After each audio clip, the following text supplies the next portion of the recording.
ನಮಸ್ಕಾರ ದೇವರು, ಎಲ್ಲರೂ ಹೇಗಿದ್ದೀರಾ? ಬೆಳಗ್ಗೆನೇ ಎದ್ದು ತಿಂಡಿ ತಿಂದು ಬೈಕ್ ತಗೊಂಡು ಸೂರಜಣ್ಣನ ಮಾತಾಡ್ಸ್ಕೊಂಡು ಗಗನನ ಅಂಗಡಿ ಹೋದೆ. ಮನೆಗೆ ಸ್ವಲ್ಪ ಐಟಮ್ಸ್ ಬೇಕಾಗಿತ್ತು ಅಂತ ಹೇಳಿದ್ರು, ಅದನ್ನ ತರಕ್ಕೆ ಹೋಗಿದ್ದೆ. ಅದನ್ನೆಲ್ಲ ತಗೊಂಡು ಮನೆಗೆ ಬಂದು ಕೊಟ್ಟೆ. ಅಷ್ಟರಲ್ಲಿ ನಮ್ಮ ದೊಡ್ಡಪ್ಪ ಫೋನ್ ಮಾಡಿದರು, ಟ್ಯಾಕ್ಟ್ರಿ ಸರ್ವಿಸ್ ಮಾಡೋಕ್ಕೆ ಬಂದಾರೆ ಅಂತ. ಅದಕ್ಕೆ ಟ್ಯಾಕ್ಟ್ರಿ ತಗೊಂಡು ನಮ್ಮ ಮನೆಗೆ ಆಲ್ರೆಡಿ ಆಯಿಲು ಮತ್ತು ಫಿಲ್ಟ್ರ್ ಎಲ್ಲ ತೊಗೊಂಡು ಬಂದಿದ್ರು. ಅದಕ್ಕೆ ಅದನ್ನೆಲ್ಲ ತಗೊಂಡು ದೇವಸ್ಥಾನ ಕಡೆ ಹೊರಟೆ. ಇಲ್ಲಿ ಅಜಯರ್ದು ಮತ್ತು ಸೋಮರ್ ಟ್ಯಾಕ್ಟ್ರಿ ಸರ್ವಿಸ್ ಮಾಡ್ತಾಯಿದ್ರು, ನಾನು ಹೋದೆ.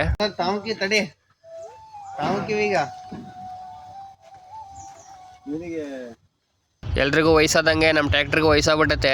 ಅದಕ್ಕೆ ಆಯಿಲ್ ಚೇಂಜ್ ಮಾಡಿಸ್ಕೊಂಡು ಮನೆ ಕಡೆ ಹೊರಟೆ. ನನಗೆ ಮಳೆ ಬರ್ತಾ ಇರೋದು ಭಾಳ ಖುಷಿ ಐತೆ. ಯಾಕೆಂದರೆ 4 ದಿನ ಒಳಗೆ ಕೊಟ್ಟಿತ್ತು. 4 ದಿನದಲ್ಲಿ ಟ್ಯಾಕ್ಟ್ರಿನೆಲ್ಲ ಹೊಡೆದ್ವಿ. ಹಂಗೆ ಅಡಿಕೆನೂ ಬಂದು ಕೊಯ್ಕೊಂಡು ಹೋದ್ರು.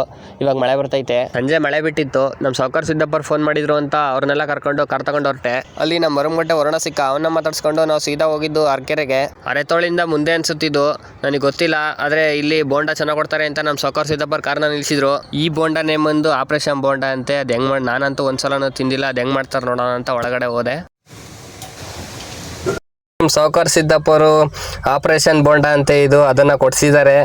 ಬೋಂಡ ಮತ್ತೆ ಗೋಲಿ ಬಜ್ಜಿ ಎರಡು ತಿಂದು ಅರಕೆರೆ ಕಡೆ ಹೊರಟ್ವಿ. ಇದು ಕಲ್ಲಿನ ದೇವಸ್ಥಾನ, ನಮ್ಮೂರದ್ದು ಕಲ್ಲಿನ ದೇವಸ್ಥಾನ. ಈ ಥರ ಡೆಕೋರೇಷನ್ ಎಲ್ಲ ನಾವ್ಯಾವಾಗ ಮಾಡ್ತೀವೋ ಅನ್ಸುತ್ತೆ. ಅವ್ರನ್ನ ಬಿಟ್ಟು ನಾನು ಊರ ಕಡೆ ಬಂದೆ. ಮನೆಗೆ ಬಂದರೆ ಕಾರ್ ಇರಲಿಲ್ಲ, ಒಳಗೂ ಯಾರು ಇರಲಿಲ್ಲ. ನಾವು ಊಟ ಮಾಡಿ ಮಲಗಿದೆ. ಇದಾಗಿತ್ತು ಇವತ್ತಿನ ದಿನಚರಿ.